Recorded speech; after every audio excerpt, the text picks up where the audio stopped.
আল্লাহ রাব্বুল আলামিনের বাণী, ফাইন্না মাআল উসরি ইউসরান, ইন্না মাআল উসরি ইউসরা। আল্লাহ পাক বলেন, জেনে রাখো, দুঃখ এবং কষ্টের সাথে রয়েছে সুযোগ আর সুবিধা, আর অসচ্ছলতার সাথে রয়েছে উদার সচ্ছলতা। জোরে কোন সুবহানাল্লাহ। কাজে ভয় পাওয়ার কারণ নাই, হতাশ হওয়ার কারণ নাই। মন আশায় বুক বেঁধে রাখো। গুনাহ করেছ, হতাশ হয়েও না। যুবকদের গুনাহ করা স্বাভাবিক। ইউনিভার্সিটির ছাত্র, কলেজের ছাত্র, প্রফেসর, শিক্ষক, অফিসার ঘুষ খেয়েছেন, জিনা করা হয়েছে, মদ খাওয়া হয়েছে, মিথ্যা কথা বলা হয়েছে, যাই কিছু করেন না কেন ভয় পাওয়ার কারণ নাই, নিরাশ হওয়ার কোনো দরকার নাই। আল্লাহ পাক ডেকে বলেছেন, কুল ইয়া ইবাদিয়াল্লাযীনা আসরাফু আলা আনফুসিহিম লা তাকনাতু মির রাহমাতিল্লাহ।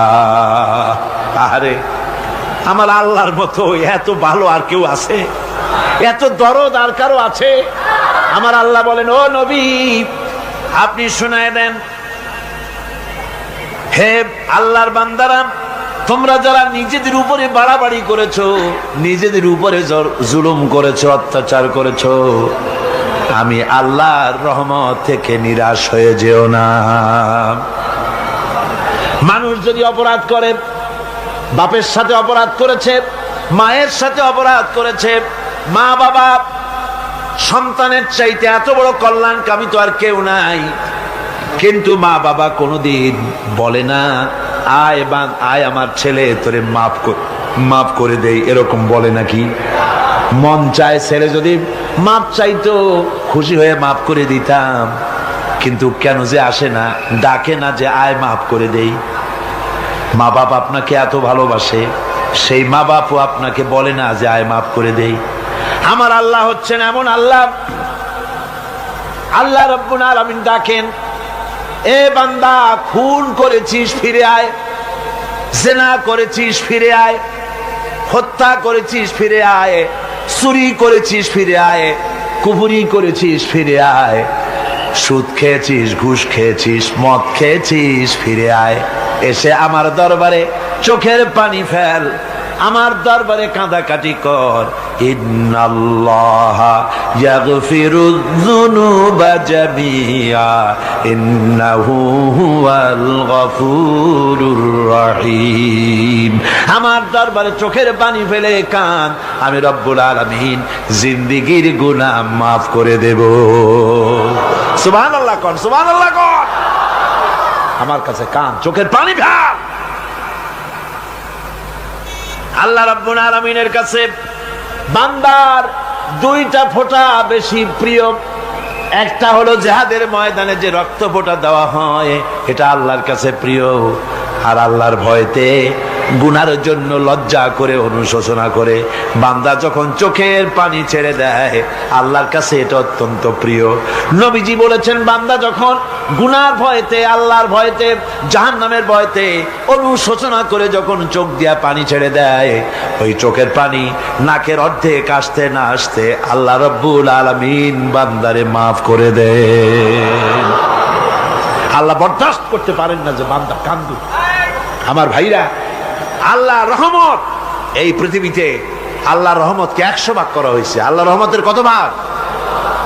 এই 100 ভাগের 1 ভাগ সারা পৃথিবীতে ছড়াই দেওয়া হয়েছে। আর 99 ভাগ কার কাছে? আল্লাহর কাছে। একটা ভাগ দুনিয়া ছড়ানো হয়েছে আদম আলাইহিস সালাম থেকে নিয়ে এই পর্যন্ত, এখান থেকে নিয়ে কিয়ামত পর্যন্ত পৃথিবীতে যত মানুষ আসবে, যত প্রাণী আসবে, তাদের মধ্যে প্রাণী জগতেও গাবি তার বাছুরকে ভালোবাসে, ঠিক কিনা? হাতি তার বাচ্চাকে ভালোবাসে, ঠিক কিনা? মুরগি তার বাচ্চাকে ভালোবাসে কিনা? প্রত্যেক মাই তার সন্তানকে ভালোবাসে মানুষের মতো। এই ভালোবাসা, স্নেহ, এই মমতা, এই করুণা, এই মহব্বত একটা ভাগ দুনিয়ায় দেওয়ার পর আপনি আর আমি যতটুকুন ভাগে পেয়েছি সেই মহব্বতে, স্ত্রীর মহব্বতে অস্থির, মায়ের মহব্বতে অস্থির, সন্তানের মহব্বতে অস্থির। এখন চিন্তা করেন, একটা ভাগ সারা পৃথিবীতে বিতরণ করার পর যেটুক পেয়েছি তাতে যদি এত মহব্বত হয়, তাহলে এর 99 ভাগ মহব্বত যে আল্লাহর কাছে জমা আছে, এই বান্দার জন্য তার কত মহব্বত, এই বান্দার জন্য কত করুণা তার, কত মহব্বত তার, কত দয়া তার। এজন্য আল্লাহ রাব্বুল আলামিন বলেছেন, নাব্বি ইবাদি আন্নী আনাল গফুরুর রহিম। ও আমার নবী, সুসংবাদ দিয়ে দাও, বান্দাদেরকে শোনায় দাও যে আমি আল্লাহ তাআলা ক্ষমাশীল আর দয়াবান। হুজুর কাঁদতেছিলেন, হযরত ওমর রাদিয়াল্লাহু তাআলা আনহু এসে দেখেন হুজুর একা কাঁদতেছে। হুজুর জিজ্ঞেস করছেন, হযরত ওমর জিজ্ঞেস করলেন, হুজুর আপনি কাঁদেন কেন একা একা? হযরত ওমর বলেন, আমি যখন প্রশ্ন করলাম নবীজি বললেন, আমার কাছে কিছু আগে জিবরাইল এসেছিলেন, জিবরাইল এসে আমাকে বললেন আল্লাহ পাক বলেছেন, হে আমার নবী, ইসলামের ভিতরে থেকে যে সমস্ত মানুষগুলো ইসলামের ভিতরে থেকে চুল আর দাড়ি পাকায় দিছে, কিয়ামতের দিন এই লোকগুলারে আমি শাস্তি দিতে আমার শরম হবে। হযরত ওমর বলেন, হুজুর উম্মতের জন্য কত বড় খোঁজ খবর এটা, আর আপনি কাঁদতেছেন। হুজুর বলেন, ওমর তুমি জানো না আমার কান্নার কারণ ভিন্ন। আমার কান্নার কারণ হলো যে আল্লাহ রাব্বুল আলামিন কিয়ামতের দিন দাড়ি চুল পাকা বান্দারে শাস্তি দিতে শরম করবেন, সেই দাড়ি চুল পাকা বান্দাগুলি আল্লাহর সাথে নাফরমানি করতে শরম করে না। আমি এই লজ্জায় কাঁদতেছি। ভাইরা, হুজুর আল্লাহ পাক বলেন, ও আমার নবী, রাতের আধারে যখন একটা বুড়া আমার দরবারে হাত উঁচু করে, একটা বুড়া মানুষ রাতের আধারে যখন আমার দরবারে হাত উঁচু করে আর যখন বলতে থাকে, রব্বুল আলামিন আমার পেছনের জীবনটা বড় খারাপ করেছি, এমন কোনো কাজ জীবনে করি নাই যা তোমার কাছে কিছু দাবি করতে পারি, সব রকমের নাফরমানি করেছি, আজ আমি বুড়া হয়ে গেছি, কামাই করতে পারি না, ছেলে আমাকে চোখে দেখতে পারে না, পুত্রবধূ আমাকে ঘরে জায়গা দেয় না, আমার স্ত্রী আমাকে দেখতে পারে না, রোজগার করতে পারি না, হাঁটতে পারি না, চলতে পারি না, সবার কাছে আমি তিতা হয়ে গেছি, আমি দাঁড়াতে পারি না, কোমরে ব্যথা পাই, হাঁটুতে ব্যথা পাই, চলতে পারি না, কানে শুনতে পাই না, চোখে দেখতে পারি না, আর তোমার কাছে কিছু চাইয়া নেব এমন ভালো কাজও করি নাই। এইভাবে যখন বান্দা কাঁদতে থাকে আমার দরবারে, ও আমার হাবিব আমার রহমতের দরিয়ায় জোশ মেরে যায়, আমার শরম হয় এই বুড়াটারে কেমনে খালি হাতে ফিরাইয়া দেই। সুবহানাল্লাহ, সুবহানাল্লাহ। আমার আল্লাহর এত দয়া, আমার আল্লাহর এত মায়া, এত মহব্বত। আমার আল্লাহ রাব্বুল আলামিন বলেন, وَإِذَا سَأَلَكَ عِبَادِي عَنِّي فَإِنِّي قَرِيبٌ। ও আমার হাবিব, আমার বান্দা আমার ব্যাপারে প্রশ্ন করে, আমি বান্দার একদম নিকটে। কোরআন শরীফের ভিতরে যত জায়গায় রাসূলকে বলা হয়েছে সুয়ালের কথা, আপনাকে প্রশ্ন করা হয়, আল্লাহ তার জবাব কুল এই কথা বলে জবাব দিয়েছেন। যত জায়গায় সুয়াল এসেছে, যেমন কোরআনে কারীমের মধ্যে আল্লাহ পাক বলেন, ওয়ায়াসআলুনাকা আনিল মাহিদ, মেয়েদের হায়েজ সম্পর্কে জিজ্ঞাসা করা হয়, কুল হিয়া আযা, হে নবী আপনি বলুন। এভাবে করে কুল দিয়ে জবাব দেওয়া হচ্ছে। আবার প্রশ্ন করা হচ্ছে, ওয়ায়াসআলুনাকা আনিল আনফাল, এই গনিমতের মাল সম্পর্কে হুজুর আপনাকে, হে নবী আপনাকে প্রশ্ন করা হয়। আল্লাহ কুল দিয়া জবাব দিলেন, আল্লাহ বলেন আপনি বলেন। ওয়ায়াসআলুনাকা আনিল খামরি ওয়াল মাইসির, আল্লাহ পাক বলেন নবী আপনারে প্রশ্ন করা হয়, কুল ফিহিমা ইসমুন কাবীর, আল্লাহ কুল দিয়া বললেন তুমি বলো। আবার বলা হলো ওয়ায়াসআলুনাকা আনিল আহিল্লা কুল হিয়া মাওয়াকিতু লিন্নাস। ও নবী, আপনাকে প্রশ্ন করা হয় চাঁদের ক্রমবর্ধমান এবং ক্রমহ্রাস, এই যে বাড়ে আর কমে, পূর্ণিমা হয় অমাবস্যা হয়, কেন হয়?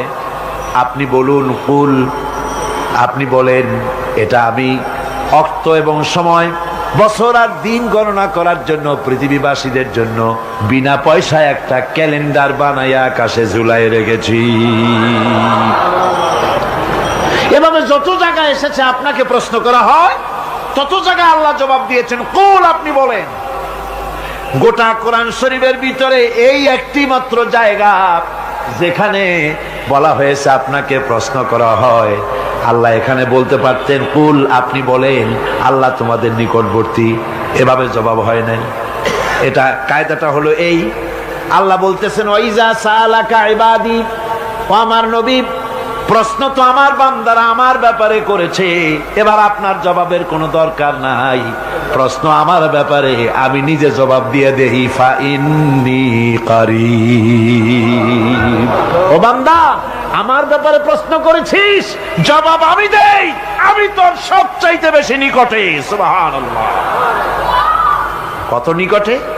وَنَحْنُ أَقْرَبُ إِلَيْهِ مِنْ حَبْلِ الْوَرِيدِ। তোর যেই রগ, এই শাহরগের চাইতেও আমি তোর বেশি কাছে। সুবহানাল্লাহ। আমারে ডাক, আমারে ডাক, কলিজা দিয়ে ডাক, অন্তর দিয়ে ডাক। মনের থেকে মানুষ যদি ডাকে, মুখের ডাক আর মনের ডাক এক জিনিস নয়।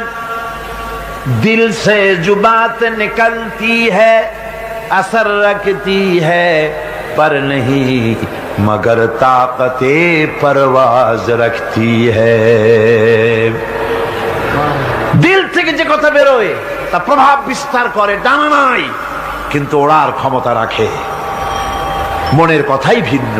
মন থেকে, দিল থেকে, কলিজা থেকে, অন্তরের গভীর কন্দর থেকে মুহাব্বতের সাথে কেউ যদি একবার বলে আল্লাহ, বলেন আল্লাহ, আল্লাহ, আল্লাহ,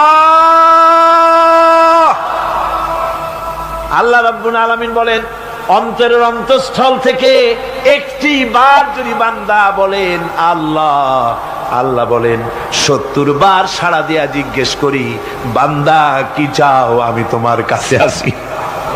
সুবহানাল্লাহ। আমি তোর একদম কাছে, কি চাস বল, বল আমার কাছে। এমন দয়াবান, এমন মেহেরবান, এমন আল্লাহ আমাদের। সে আল্লাহ রাব্বুল আলামিন, তিনি বলছেন وقال ربكم ادعوني استجب لكم। তোমাদের রব বলেছেন আমারে ডাকো, আমি আল্লাহ ডাকের সাড়া দিয়া দেব। সুবহানাল্লাহ। কারে ডাকতে হবে? কারে ডাকতে হবে? এই বিশাল জনসমুদ্র একযোগে চিল্লা এখন কারে ডাকতে হবে? কোন পীর সাহেবকে নয়, আল্লাহর কসম কোন খাজা বাবাকে নয়, ডাকতে হবে কারে? চিল্লা এখন কারে? ওয়াকালা রাব্বুকুম উদউনি, তোমার রব তোমাকে বলতেছে আমারে ডাকো, আস্তাজিব লাকুম, আমারে ডাকবে আমি সাড়া দিয়ে দেব। সুবহানাল্লাহ। আল্লাহকে ডাকেন, কি চাই আপনার বলেন, কি চাই? আল্লাহর কাছে চান, আল্লাহ দিয়ে দিবে। দেওয়ার জায়গা আল্লাহর কাছে চাইবেন, আল্লাহ দিবেন। দেওয়ার জায়গা, চাওয়ার জায়গা হলো সেজদায় পড়ে যাবেন। আমার ভাইয়েরা, জায়গাটা চিনায় দিলাম। মাজারে যাওয়া লাগবে না, কবরে যাওয়া লাগবে না।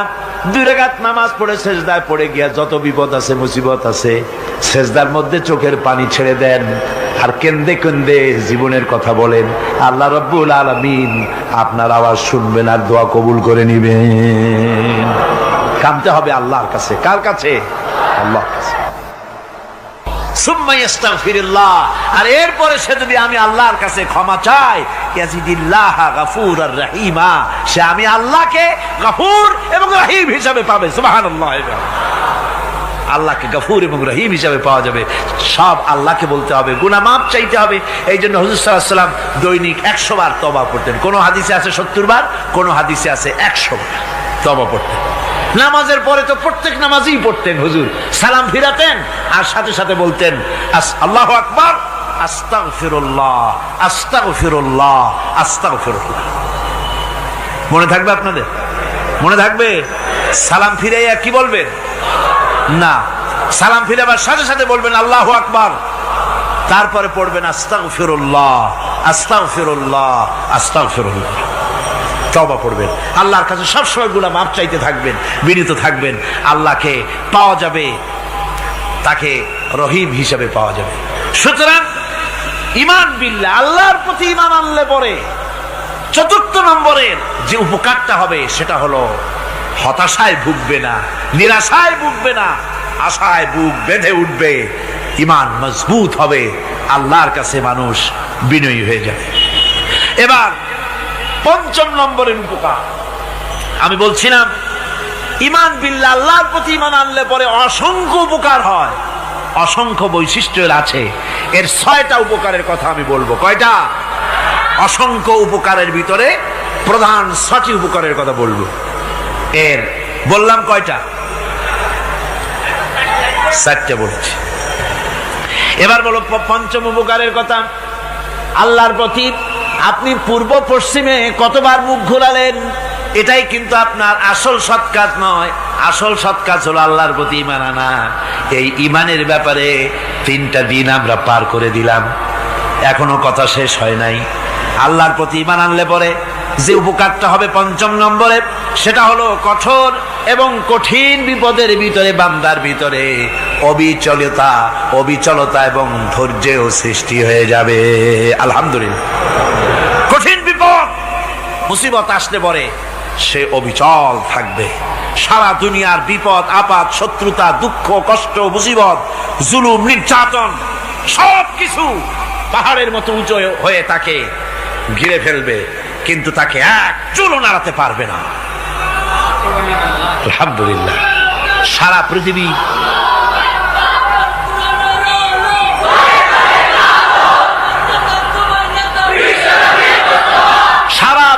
একদিকে আর সে একা একদিকে থাকবে। বিরোধিতা তো হবেই, বিপদ তো আসবেই। কবি বলতেছেন, সাথে জাকা রহা হ্যায় अज़ल से ता इमरोज, सते जाका रहा है अज़ल से ता इमरोज, चरागे मुस्तफावी से शरारे बुलहबीस। সে আবহমান কাল থেকে শুরু করে মুস্তাফা সাল্লাল্লাহু আলাইহি ওয়াসাল্লামের দীপ শিখার সাথে আবু জেহেল, আবু লাহাবের অগ্নিস্ফুলিঙ্গের টক্কর লেগেই আছে। রাসূলুল্লাহ আল্লাহর দেওয়া এই বিধান, এই দ্বীনের বাতিটা টিম টিম করে জ্বলেছে। আর গোরকি, টর্নেডো, হাজার হাজার মাইল বেগে হেরিকেন এসেছে, গোরকি এসেছে, টর্নেডো এসেছে, টাইফুন এসেছে, কিন্তু এই আলো নিভাইতে পারে নাই। সুবহানাল্লাহ। এই আলো নিভাতে পারে নাই। এই শত্রুতা চিরকালের, নিভাতে পারবে না। কারণ হচ্ছে আল্লাহ রাব্বুল আলামিন বলেছেন, ইউরিদুনা লিইউতফিউ নূরাল্লাহি বিআফওয়াহিহিম ওয়াল্লাহু মুতিম্মু নূরিহি ওয়ালাউ কারিহাল কাফিরুন। ওরা চায় মুখের ফু দিয়ে আমার আলোকে নিভিয়ে দেবে, কিন্তু আমি আমার আলোকে পূর্ণতা দান করব। তাতে কাফের বেঈমানদের কলজায় যত জ্বালা যন্ত্রণা হোক, আমার দ্বীন কেউ মিটাই দিতে পারবে না। কল সুবহানাল্লাহ। সুতরাং বিপদে অবিচলতা আসবে, সে অটল হবে, মজবুত হবে। কোরআনে কারীম বলতেছে, ওয়া কাযালিকা জাআলনা লিকুল্লি নাবিয়্যিন আদুওয়াম মিনাল মুজরিমিন। এই পৃথিবীতে এমনি করে আমি সকল নবীদের শত্রু বানিয়েছি, সব পাপিষ্ঠ অপরাধীদেরকে। নবীদের সাথে বিরোধিতা করেছে কারা? পাপিষ্ঠরা, অপরাধীরা। আজও খুঁজে দেখেন আজও ইসলামী আন্দোলনের বিরোধিতা যারা করে সবগুলি কি পাপিষ্ঠ? সত্য কিনা কর? ইসলামী আন্দোলনের বিরোধিতা যারা করে হিসাব করে, চোখ দিয়ে তাকায় দেখেন, খুঁজে দেখেন তাদের নামগুলি। মদখোর, জেনাকার, বদমাশ, চোর, হাইজাকার, বেনামাজি, লুটেরা, মিথ্যাবাদী, সবচাইতে সমাজের নিকৃষ্ট লোকগুলি ইসলামের বিরুদ্ধে করে।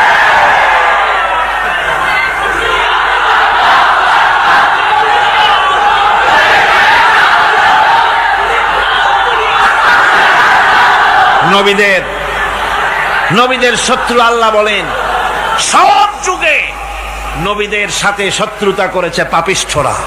আল্লাহর কথা, কার কথা? সকল যুগে নবীদের সাথে শত্রুতা করেছে পাপিষ্ঠরা, নিকৃষ্ট ধরনের অপরাধীরা। সুতরাং নবী রাসূলদের অবস্থা যখন এই, তখন দ্বীনের দাওয়াত যারাই দেবে তাদের কিসমত এরকম হবেই। এই বাধার মোকাবেলা তাদেরও করতে হবে। এই যে বাধাটা আসে, এই যে মারে, অপরাধ কি? এই যে তারা চোর বা ডাকাত যাদের মারা হয়। আল্লাহ রাব্বুল আলামিন বলেন অপরাধ হলো ওয়ামা নাকামু মিনহুম ইল্লা আইয়ুমিনু বিল্লাহিল আজিজিল হামিদ। অপরাধ হচ্ছে ইমানদার লোকদের উপরে নির্যাতন চালিয়েছে, অন্য কোনো কারণে নয়। কারণ একটাই, তারা আল্লাহর জমিনে আল্লাহর দ্বীন প্রতিষ্ঠা করতে চেয়েছে, আর কোনো অপরাধ না। জমিন আল্লাহর, জমিন কার? এই বিশাল জনসমুদ্র গর্জে উঠুন একযোগে, বলুন জমিন কার?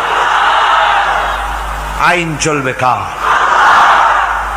এখানেই সংঘর্ষ বেঁধেছে আবহমান কাল ধরে। মানুষ অত্যাচারিত হয়েছে, সাহাবায়ে কেরাম অত্যাচারিত হয়েছেন। বুখারী শরীফের হাদিসে এসেছে রাসূল করিম সাল্লাল্লাহু আলাইহি ওয়াসাল্লামের কাছে হযরতে খাব্বাব গিয়ে উপস্থিত হয়েছিলেন। হযরতে খাব্বাব বলেন, হাদিসটা এভাবে লেখা হয়েছে বুখারীতে, ওয়ান খাব্বাব বিন আল-আরিদ রাদিয়াল্লাহু তাআলা আনহু قال شكونا إلى رسول الله صلى الله عليه وسلم وهو متوسد بردة له في ظل الكعبة। রাসূলুল্লাহর কাছে গেলাম, কাবা শরীফের কাছে গিয়া দেখি নবীজি একটা চাদর গায়ে দিয়ে তিনি আরাম ফরমাচ্ছিলেন কাবা শরীফের ছায়ায়। সেখানে গিয়ে বললাম, আলা তাস্তানসিরু লানা আলা তাদউ লানা ইয়া রাসূলুল্লাহ, হে আল্লাহর রাসূল, আপনি কি আমাদের জন্য আল্লাহর কাছে দোয়া চাইবেন না? আপনি কি আল্লাহর কাছে আমাদের জন্য সাহায্য চাইবেন না? আমাদের লোকগুলিকে, মুসলমানগুলিকে মারতে মারতে তো শেষ করে ফেলে দিল। তারা আমাদের সুমাইয়াকে মারলো, আমাদের খাব্বাবকে উটের সাথে পায়ের দড়ি লাগায় টানলো, আমাদের খোবায়েবকে তারা আগুনের উপরে চিৎ করে শোয়ায় রাখলো, না খায় রাখতেছে, মারতেছে, কষ্টে তো শেষ হয়ে গেলাম। হুজুর, আপনি কি আমাদের জন্য দোয়া করবেন না? হাদিস শরীফে এসেছে, নবীজি উঠে বসলেন সোজা হয়ে। নবীজি বলেন, ও আমার সাহাবী, ও খাব্বাব, শোনো, তোমাদের আগে এই পৃথিবীতে যারা দ্বীনের দাওয়াত দিতে এসেছিলেন তাদেরকে সমকালীন রাষ্ট্রশক্তি, সমাজ শক্তি তাদেরকে ধরত। ফায়ুখাজুর রাজুলো, তাদেরকে তারা ধরত। ফায়ুহফারু লাহু ফিল আরদ, আর তার জন্য জমিনের ভিতরে কবর বানাইতো। ওই কবর ফায়ুজালু ফিহা, ওই কবরের ভিতরে তাকে কোমর পর্যন্ত গেড়ে দিত। সুম্মা ইউতা বিল মানশার, এরপরে করাত আনতো। ফায়ুদাউ আলা রাসিহি, এরপরে ওই করাত তার মাথার উপরে রাখতো। ফায়ুজালু নিসফাইন, এরপরে করাত দিয়া চিরে জীবিত মানুষটারে দ্বিখণ্ডিত করে ফেলে দিত। মা ইয়াসুদ্দুহু যালিকা আন দীনিহি, ও আমার খাব্বাব, এত কষ্ট দেওয়ার পরেও সেই যুগের কোন মুসলমানকে, দ্বীনের দায়ীদেরকে আল্লাহর দ্বীন থেকে এক চুলো তারা সরাই দিতে পারে নাই, এক চুলো সরাতে পারে নাই। ওয়াল্লাহি, ও খাব্বাব, আমি আমার আল্লাহর নামে কসম করে বলছি, লা ইউতাম্মান্নাল্লাহু হাযাল আমরা হাত্তা ইয়াসিরা আর-রাকিবু মিন সানা ইলা হাযরামাউত। আমি কসম করে বলি, আল্লাহ রাব্বুল আলামিনের এই সানা থেকে হাযরামাউত পর্যন্ত লোকেরা যাতায়াত করবে, সুন্দরী রমণীরা গমন করবে, সদাগরেরা যাতায়াত করবে, টাকা নিয়া পয়সা নিয়া যাতায়াত করবে। তাদের মনের মধ্যে লুটের ভয়, টাকার ভয়, চুরির ভয়, ডাকাতির ভয়, জেনার ভয়, হত্যার ভয়, ধর্ষণের ভয়, কোনো ভয় থাকবে না। লা ইয়াখাফু ইল্লাল্লাহ, আল্লাহ ছাড়া কোনো ভয় থাকবে না। এমন একটা সমাজ, এমন একটা সময় আসবে। ওয়ালাকিন্নাকুম তাস্তাজিলুন, অথচ খুব তাড়াহুড়ো তোমরা করতেছো। তাড়াহুড়ো করো না, সময় আসবে ইনশাআল্লাহ। আমার ভাইয়েরা, আমার বন্ধুগণ, কঠিন বিপদে অবিচলতা এবং ধৈর্যের দৃষ্টান্ত রেখে গেছেন আম্বিয়া আলাইহিমুস সালাম। সুবহানাল্লাহ। কঠিন বিপদে অবিচলতা, দৃঢ়তা, ধৈর্য কারে বলে, তার দৃষ্টান্ত কারা রেখেছেন? আম্বিয়া আলাইহিমুস সালাম। ওনারাই আমাদের আদর্শ, নবীরাই আদর্শ। সাহাবায়ে কেরাম রিদওয়ানুল্লাহ তাআলা আলাইহিম আজমাইন আমাদের আদর্শ। ভাইরা আমার, মুসা আলাইহিস সালামকে ফেরাউন যখন ঘিরে ফেলে দিল, কোরআনের সব কথা গল্প গুজবার ইতিহাসের জন্য লেখা হয় নাই। কোরআনের মধ্যে যা লেখা হয়েছে সব বান্দাদের উপদেশের জন্য, যাতে করে লোকেরা চিরটা কাল এর থেকে উপদেশ নেওয়া নিজেদের তৈরি করতে পারে। জোরে বলেন সুবহানাল্লাহ। মুসা আলাইহিস সালামের কথা আল্লাহ বলেন, ফেরাউন তাকে ঘিরে ফেলে দিল, পালাবার রাস্তা নাই। ফালাম্মা ترى الجمعان قال أصحاب موسى إنا لمدركون। মুসা আলাইহিস সালামের উম্মতেরা বললেন, হে মুসা, পাকড়াও হয়ে গেছি, পালাবার রাস্তা নাই। তিন দিক থেকে আমাদেরকে ঘেরাও করেছে ফেরাউনের শক্তি। সামনে কি? দরিয়া, আর তিন দিকে কি? ঘেরাও আন্দোলন। পালাবার পথ নেই, পালাবার পথ নাই। সারাশি আক্রমণ, ঘেরাও আন্দোলন। এই যে ঘেরাও টেরাও তো আজকে নতুন নাই, ঘেরাও আসছে অনেক আগের থেকে। আসলে কথা বুঝতে পেরেছে? মাইক না থাকলে আমি কি করবো কন? আজকে এরকম হচ্ছে কেন? আগামীকাল ঠিক হবে ইনশাআল্লাহ, রাগ করেন না। গান হচ্ছে, বসেন বসেন। শয়তান ঢুকছে মাইকের মধ্যে। অনেক সময় হয় কি, মাইকের হাই পাওয়ারের যে মেশিন আছে, এর ভিতরে ইথার থেকে রেডিওর ওই গানগুলি ওর মধ্যে ঢুকে পড়ে। কথা বুঝতে পেরেছেন? এই জন্য শয়তান তো আর বসে থাকে না, ওরও তো কিছু করার আছে। ধৈর্য ধরেন, ধৈর্য ধরেন। কালকে অপারেটরদেরকে মাওলানা শামসুদ্দিন সাহেবের কাছে অনুরোধ করব, অপারেটর একটু ভালো করে হেদায়েত করে দেবেন মাইকে। আজকে আমার নিজেরও কষ্ট হচ্ছে, আমিও বুঝতে পারছি না যে আমার কথাগুলি কি আওয়াজে বেরোচ্ছে, যার জন্য আমাকে বেশি চিল্লাইতে হচ্ছে। বক্তাকে কি লাউডে তার কথা বেরোচ্ছে তা তার কানে আসতে হয়, তাহলে বোঝা যায় যে আমার কথাগুলি কিভাবে বেরোচ্ছে।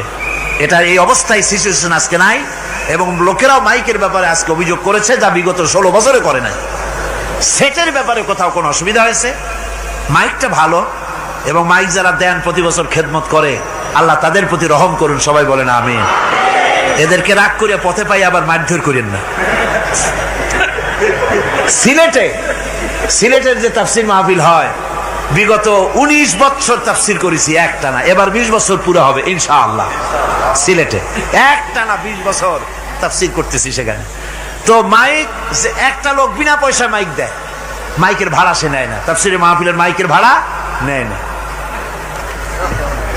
যে বছর এরশাদ সরকার আমাকে প্লেন থেকে নামতে দিল না, আপনাদের মনে আছে?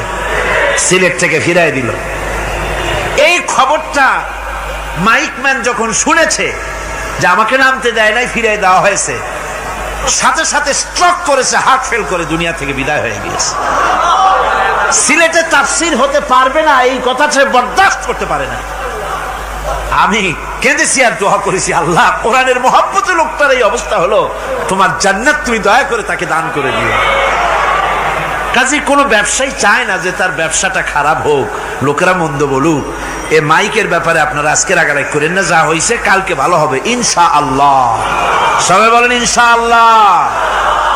এখন চলেন আমরা ফেরাউনের অবস্থা দেখি গিয়া কি করতেছে ফেরাউন। মুসা আলাইহিস সালামকে ঘেরাও করে ফেলেছে, পালাবার উপায় নাই। একদিকে দরিয়া, তিন দিকে ফেরাউনের শক্তি। এই যে ঘেরাও টেরাও মানে নতুন তো না, ধর্মঘট নতুন না, পুরানা জিনিস। এই পৃথিবীতে সর্বপ্রথম ধর্মঘট কিসের উপরে হয়েছে জানেন? এই পৃথিবীর প্রথম ধর্মঘট হয়েছে পেঁয়াজ, রসুন আর ডাইলের উপরে।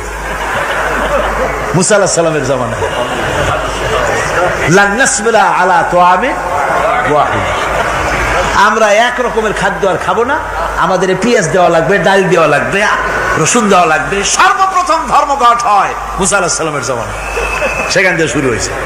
কিন্তু মশাল মিছিল যে আসলো কই থেকে, এইটা আমি খুঁজে পাইনি। পরে প্রত্যেকটা জিনিসের তো ইতিহাস আছে, আমি খুঁজতে খুঁজতে পেলাম।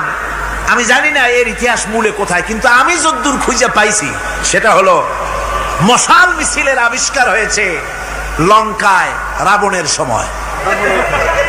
হনুমানের লেজে আগুন দিয়া তারপরে লঙ্কা কাণ্ড ঘষালো, নামই আছে লঙ্কা কাণ্ড। হনুমানেরা লেজে আগুন দিয়ে রাবণ যে লঙ্কায় মশাল মিছিল করেছিল হনুমানদের দিয়া, ওই হনুমানের ওই সিস্টেমটা এখনো আমাদের দেশে চালু আছে। এইটা আসলে কোন ভদ্রলোকের এই মিছিল হওয়া উচিত না। আগুন নিয়ে কিসের মিছিল? আগুন হলো জাহান্নামের প্রতীক। আগুন কিসের প্রতীক? জাহান্নামের প্রতীক। যদিও আমাদের উপকারে লাগে, কাজে লাগে। সুতরাং আমরা যা করব, প্রত্যেকটা জিনিসের পেছনে সুন্নতে নববীর কোনো না কিছু থাকতে হবে। কথা বুঝতে পেরেছেন? তিন দিক থেকে ঘেরাও হয়ে গেছে, পালাবার কোনো রাস্তা। হযরতে মুসা আলাইহিস সালামের কাছে উম্মতেরা বললেন, পালাবার তো কোনো পথ নাই, এখন উপায়টা কি? আমাদের তো আর উপায় নাই। মুসা আলাইহিস সালাম দেখেন বিপদে পড়ে গেছেন, কিন্তু ধৈর্য হারান নাই, ভয় পান নাই। ভয় পাইছিলেন? ভয় পেয়েছেন? প্রশ্নই ওঠে না। মুসা আলাইহিস সালাম আল্লাহ পাক যাদেরকে বলেছেন উলুল আযম রাসূল, যাদের বলেছেন তার মধ্যে হযরত মুসা একজন উলুল আযম পয়গম্বর। চারটিখানি কথা না, আল্লাহ কথা বলছেন তার সাথে, কালিমুল্লাহ তিনি। সুবহানাল্লাহ। মুসা আলাইহিস সালাম শোনালেন, কাল্লা ইন্না মাইয়া রাব্বি সায়াহদিন। কখনো নয়, আমার উম্মতেরা ভয় পেও না, আমার রব অবশ্যই আমাকে পথ দেখাবে। সুবহানাল্লাহ। তিন দিক থেকে শত্রু, একদিকে দরিয়া, পালাবার কোন রাস্তা নাই। সেখানে দৃঢ়তার সাথে তিনি বলছেন, অবশ্যই আমার আল্লাহ আমারে পথ দেখাবে। সুবহানাল্লাহ। নবীরা এই দৃঢ়তা দেখিয়েছেন, অবিচলতা দেখাইছেন। আল্লাহ পাক মুসা আলাইহিস সালাম যখন এই দৃঢ়তা দেখালেন, এই অবিচলতা দেখালেন, সঙ্গে সঙ্গে জিবরাইল এসে হাজির হয়ে গেলেন। আল্লাহ পাক বলেন, ফাআওহাইনা ইলা মূসা আন আদরিব বিআসাকাল বাহরা ফানফালাকা ফাকানা কুল্লু ফিরকিন কাত্তাউদিল আযীম। মূসা আলাইহিস সালামকে আমি ওহী নাযিল করলাম, তাকে বললাম হাতে যে লাঠি আছে, এই লাঠি দিয়ে আঘাত করো দরিয়ার উপরে। দরিয়ার উপরে আঘাত করলেন, একটা রাস্তা হয় নাই, 12টা রাস্তা তৈরি হয়ে গেল। আর দেওয়ালগুলা পাহাড়ের মতো উঁচা হয়ে গেল। দরিয়ার ভিতরে পাহাড়ের মতো উঁচা, মজবুত 12টা রাস্তা। এবার মুসা আলাইহিস সালাম তার দলবল নিয়ে চললেন। আল্লাহ রাব্বুল আলামিন বলেন, ওয়া আনজাইনা মূসা ওয়া মান মাআহু আজমাইন। মুসা এবং তার সাথী সঙ্গীদেরকে আমি পার করে দিলাম। মুসা আলাইহিস সালাম এবং তার সাথী সঙ্গী নিয়ে যখন দরিয়ার মাঝখানে আসছে, ফেরাউন তার দলবল নিয়ে এসে গেছে। আসে দেখে নদীর মধ্যে রাস্তা। বাবা, খুব তো কায়দা। ও মনে করছে ওর বাজানের তৈরি করা ডিস্ট্রিক্ট বোর্ডের রাস্তা। ওর লোকজন নিয়ে নেমে গেছে দরিয়ার ভিতরে, ও আসছে মাঝখানে, মুসা আলাইহিস সালাম চলে গেছেন ওপার, দরিয়া পার। মাঝখানে যখন এসে গেল, আল্লাহ রাব্বুল আলামিন পানিকে অর্ডার করলেন কুন। আল্লাহ তো বটন টেপা লাগে না, মুখ দিয়া কোনো হুকুম করা লাগে না, শুধু বলেন কুন। যে ব্যাপারে কুন বলেন ফায়াকুন, সাথে সাথে হয়ে যায়। আল্লাহ বললেন কুন, আর অমনি রাস্তা বন্ধ হয়ে গেল। এবার তুফান শুরু হয়েছে নদীতে, ঢেউয়ের উপরে ঢেউ, মৌজুন কাল জিবাল, পাহাড়ের মতো উঁচু হয়ে হয়ে ঢেউ আসতেছে। দলবল ঘোড়া আর অস্ত্রপাতি যা ছিল সব মরিয়া শেষ। এবার ফেরাউন একা উপরে ওঠে আর নিচে নামে, পানি খেতে খেতে পেটের কাম সারা, জনমের খাওয়া খাইছে পানি। এখন জান যা, বাঁচবার আর উপায় না, বাঁচবার আর উপায় নাই। ফেরাউন তার নিজের জীবন সম্পর্কে হতাশ হয়ে গেল। এবার ফেরাউন বলতেছে, আমানতু আন্নাহু লা ইলাহা ইল্লাল্লাযী আমানাত বিহি বানু ইসরাঈল। আমি ঈমান আনলাম, আমি ঈমান আনলাম আল্লাহ ছাড়া কোন ইলাহা নাই। ওই আল্লাহর উপর ঈমান আনলাম যে আল্লাহর উপর ঈমান এনেছে বনি ইসরাইলেরা। আল্লাহ যাতে ঠিক পায় যে কোন আল্লাহর উপর ঈমান আনছে। বনি ইসরাইলের আল্লাহর উপর ঈমান আনলাম। আল্লাহ এই তো মুসলমান হয়ে গেছি, এরপরও আমারে সুবাও কেন?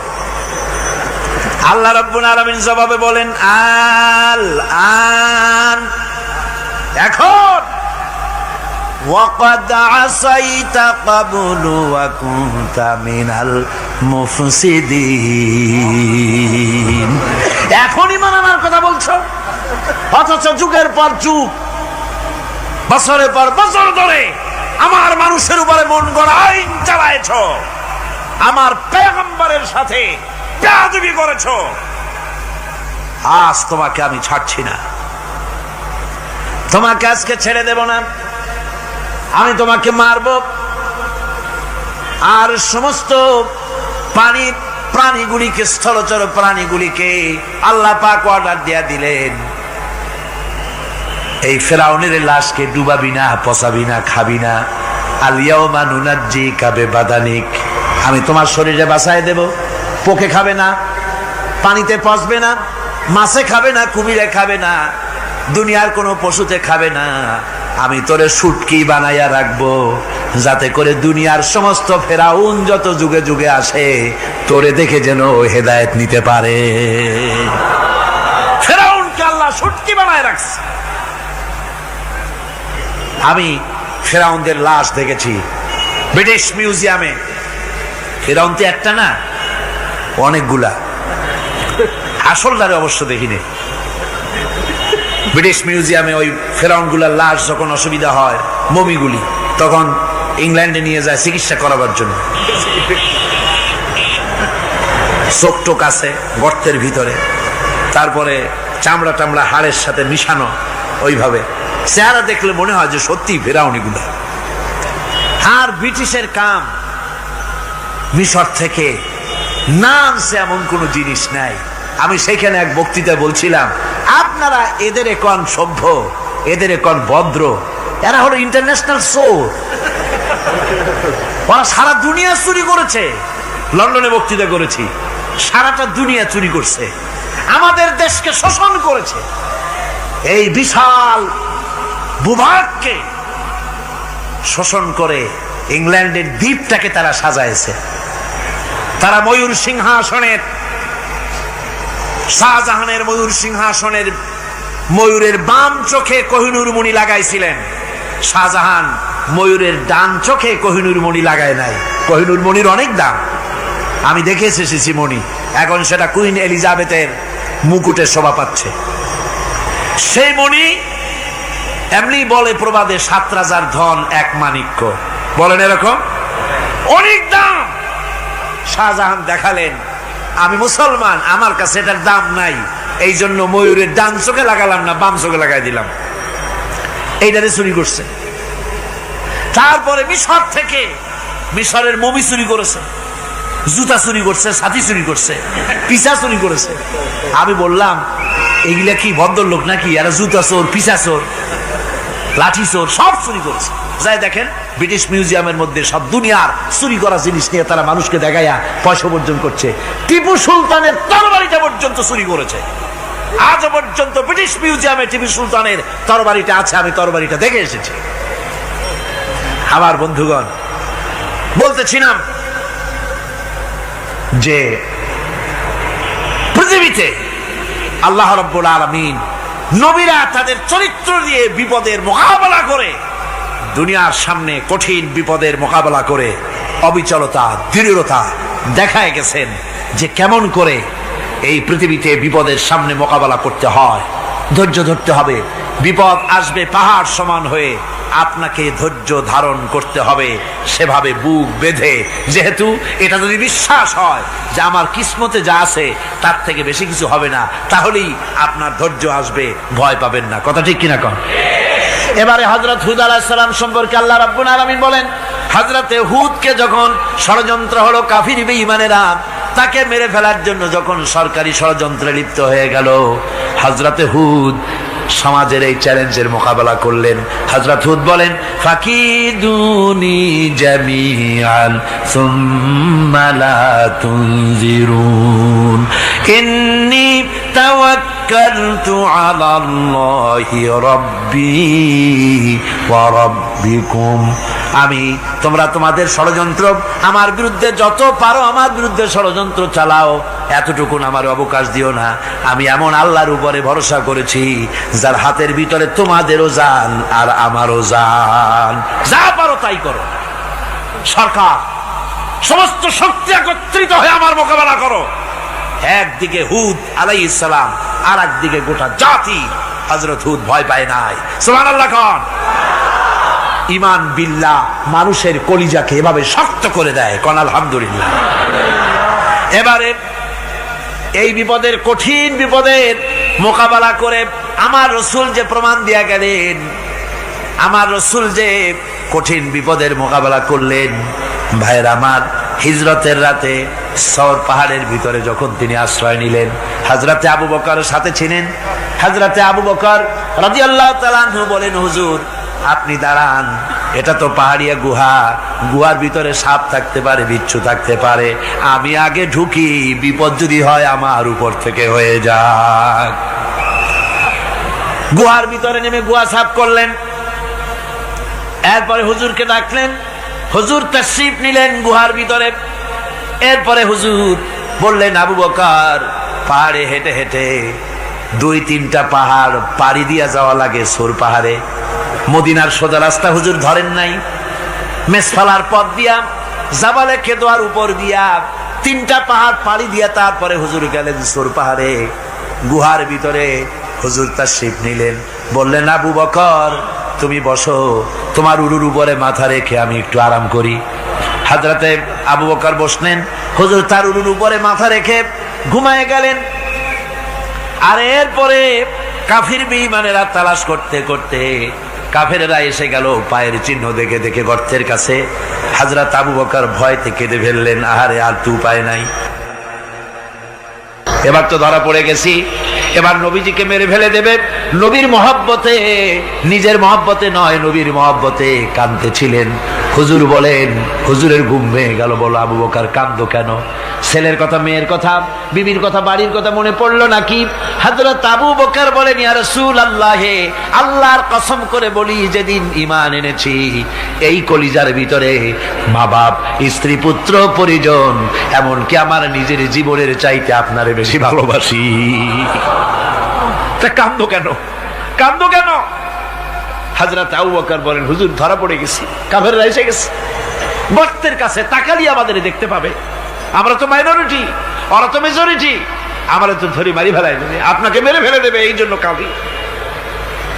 আল্লাহ রাব্বুল আলামিন, হুজুর তখন কি দৃঢ়তা, কি অবিচলতা, কি ধৈর্যের পাহাড় সম মনোবৃত্তি তখন দেখালেন। আল্লাহ কোরআন শরীফে চিরকাল যাতে মানুষেরা হেদায়েত নিতে পারে সেজন্য হুজুরের কথা উঠায় দিলেন কোরআনে। আল্লাহ পাক বলেন, ইযহুমা ফিল গার ইয ইয়াকুলু লিসাহিবিহি লা তাহজান ইন্নাল্লাহা মা'ানা। ও বন্ধু, ভয় পেও না, আল্লাহ আমাদের সাথে আছেন। সুবহানাল্লাহ। আল্লাহ আমাদের সাথে আছেন। আমরা মাইনরিটি নই, আমরাই মেজরিটি। আল্লাহ আছে আমার সাথে, ভয় পাওয়ার কোনো কারণ নাই। সুবহানাল্লাহ। আল্লাহ পাক বলেন, فأنزل الله سكينته عليه وأيده بجنود لم تروها। আমি এদের অন্তরের ভিতরে আমি শান্তি নাজিল করে দিলাম, প্রশান্তি দিয়া দিলাম, আর আমি সাহায্য করলাম, আর এমন সব সৈন্য পাঠায় দিলাম যে সৈন্যগুলি তোমরা দেখতে পাও নাই। সুবহানাল্লাহ ওয়া বিহামদিহি। ভাইরা আমার, রাসূল করিম সাল্লাল্লাহু আলাইহি সাল্লাম এই বিপদের মাঝে, চরম বিপদের মাঝে অবিচলতা, দৃঢ়তা, কঠিন আত্মনির্ভরতা দেখিয়েছেন। এগুলি হলো ঈমানের পঞ্চম নম্বরের উপকারিতা। আল্লাহর প্রতি ঈমান আনলে এভাবে পাহাড় সম ঈমান মজবুত হয়ে যায়। জেলের পরোয়া করি না, ফাঁসির পরোয়া করি না, শহীদ হওয়ার পরোয়া করি না, মেরে ফেলে দেবে, উড়ায় দেবে, হত্যা করবে, পরোয়া করি না। পরোয়া করি কেবলমাত্র কাকে? জোরে বলেন কারে? এইরকম মুসলমান হাজার হাজার লাখ লাখ দরকার নাই, 313 জন যথেষ্ট। কয়জন যথেষ্ট? 313 জন যথেষ্ট। বদরে যারা জান দিয়ে মাল দিয়ে দ্বীনকে প্রতিষ্ঠিত করেছিলেন, এরকম 313 জনই যথেষ্ট ছিল। এই দৃঢ়তা, এই অবিচলতা, এই ঈমান, এই ধৈর্য শিক্ষা দেয়, এই উপকার করে ঈমান বিল্লাহ। আল্লাহর প্রতি ঈমান আনলে এভাবে পাহাড়ের মতো শক্ত হয়ে যায় কলিজা। কোন আলহামদুলিল্লাহ। আমার বন্ধুগণ, এবার আমি বলবো সর্বশেষ উপকারের কথাটা বলি, মোনাজাত ছেড়ে দেব। কয়টার কথা বলছিলাম? উপকার 6টা উপকারের কথা বলেছি। অনেকগুলি বৈশিষ্ট্য, অনেকগুলি উপকারের মধ্যে আল্লাহর প্রতি ঈমানের 6টা উপকারের কথা 5টা বলা হয়ে গেছে। এবার 6ষ্ঠ নম্বর এবং শেষ নম্বর, এটা হচ্ছে আল্লাহর প্রতি ঈমান আনলে পরে তার দ্বারা সবচাইতে বেশি ফায়দা পায় সমাজ এবং রাষ্ট্র। কোন আলহামদুলিল্লাহ, কোন আলহামদুলিল্লাহ। আল্লাহর প্রতি ঈমানের দ্বারা নৈতিক সংশোধন হয় এবং রাষ্ট্র আর সমাজ সবচাইতে বেশি উপকৃত হয়। কারণ হলো ঈমানদার ব্যক্তি আল্লাহর প্রতি যে ঈমান এনেছে, তার মনের মধ্যে ধারণা এটা হয়, আমার কোনো কাজ তো গোপন থাকে না। ইন্নাল্লাহা লা ইয়াখফা আলাইহি শাইউন ফিল আরদি ওয়ালা ফিস সামা। আল্লাহর কাছে গোপন বলতে কিছু নাই, আকাশেও নাই, জমিনেও নাই, কোনো কিছু গোপন নাই। সুতরাং আমি যা করি সব আল্লাহ দেখেন এবং শোনেন। এমনকি মানুষ যে কল্পনা করে, সে কল্পনাও আল্লাহ টের পায় না, নাকি? টের পায় কিনা? ওয়াইন তুবদু মিন আনফুসিকুম আও তুখফুহু ইউহাসিবুকুম বিহিল্লাহ। মনের ভিতরে যে কল্পনা করো, আল্লাহ পাক বলেন এই কল্পনারও হিসাব আমি রব্বুল আলামিন তোমার কাছ থেকে নেব।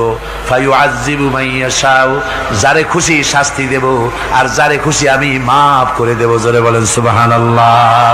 ফায়াগফিরু লিমান ইয়াশা ওয়া ইউআযযিবু মান ইয়াশা, যারে খুশি মাফ করব, যারে খুশি শাস্তি দেব, কল্পনারও হিসাব নেব। এই কথা মুমিনের যদি জানা থাকে, তাহলে আর তার কোনো চিন্তা থাকে না, তার নৈতিক চরিত্র ভালো হয়ে যায়। কোন সুবহানাল্লাহ। আমার বন্ধুগণ, ঈমানদার লোক, আল্লাহর প্রতি ঈমান আসলে পরে সমাজ উপকৃত হয়, রাষ্ট্র উপকৃত হয়ে যায়। যেহেতু বান্দা জানে আমি দায়িত্বহীন কোনো কথা বলতে পারবো না, দায়িত্বহীন কোনো কাজ করতে পারবো না। আল্লাহ পাক বলেছেন, মা ইয়ালফিযু মিন কাউলিন ইল্লা লাদাইহি রাকীবুন আতীদ। বান্দা এমন কোনো কথা বলে না যে কথা আমার ফেরেশতারা রেকর্ড করে না রাখে। কাজী মুমিন ব্যক্তি আল্লাহর ভয়তে দায়িত্বহীন কথা বলবে না। নির্বাচন আসতে পরে রাস্তা সোনা দিয়ে বান্ধায় দেব, এই করব সেই করব, না খাইয়া কেউ মরবেন না। আসে না নির্বাচনের সময় সেরাগালি বদনারা মঞ্চে দাঁড়িয়ে কত বড় বক্তৃতা করে, ভাইয়ের আমার, বোনের আমার, এবার আমার বোতল মার্কা বাক্স, আপনারা আমাকে ভোট দিয়ে দেশ এবং জাতির আরেকবার 12:30 বাজাইবার সুযোগ দিন।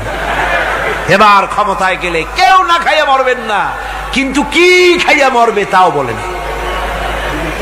এর মারফতি অর্থ হচ্ছে এই, ওরা যদি ক্ষমতায় যেতে পারে তাহলে বিষ খাইয়া হোক, গুলি খাইয়া হোক, কিছু না কিছু খেয়ে মরতে হবে। একেবারে খালি পেটে মরলে গ্যাস্ট্রিক হওয়ার সম্ভাবনা আছে। ঈমান বিল্লাহ যদি না থাকে, আল্লাহর ভয় যদি না থাকে, তাহলে দায়িত্বহীন কথা বলে। আর আল্লাহর ভয় যদি থাকে, তাহলে নৈতিকতার সংশোধন হয়ে যায়, দায়িত্বপূর্ণ কথা বলে, মানুষকে ফাঁকি দেয় না।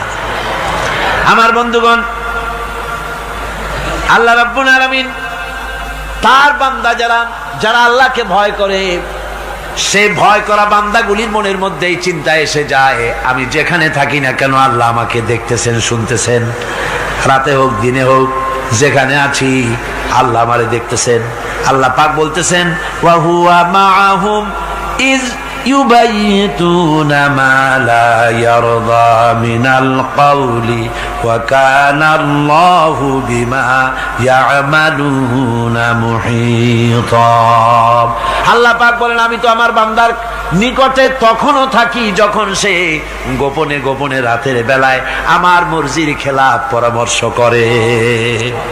আমার মর্জির খেলাফ পরামর্শ করতেছে রাত্রে, আমি তো তখনও কাছে থাকি, ওটা আমি শুনি। ঈমান যদি আসে, তাহলে এই সব কাজ থেকে সে বিরত থাকে। সে যদি কম হয় সেখানেও আল্লাহ, বেশিও যদি হয় সেখানেও আল্লাহ।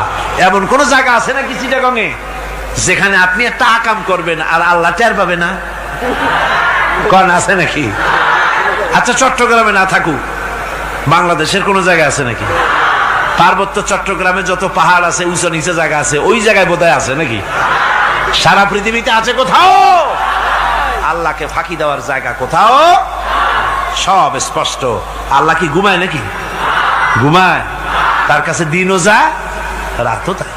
সমানে তিনি দেখতে পান, শুনতে পান, সবকিছু দেখতে পান, সবকিছু শুনতে পান। তাকে ফাঁকি দেওয়ার কোনো উপায় নেই। এই জন্য ৬ষ্ঠ নম্বরের উপকার যেটা হয়, সেটা হলো সমাজ উপকৃত হয় ওই মানুষ দিয়ে যার মধ্যে ঈমান আছে।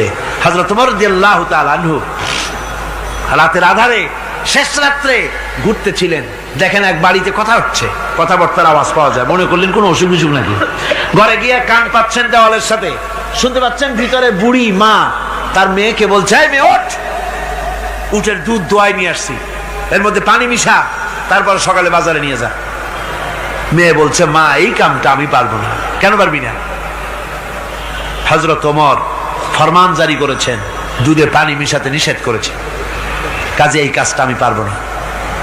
আরে বেটি, আমিরুল মুমিনিন দেখ এখন কোথায় যাই ঘুমায় আছে, সে কি দেখতেছে নাকি যে পানি মিশাই না কি মিশাই?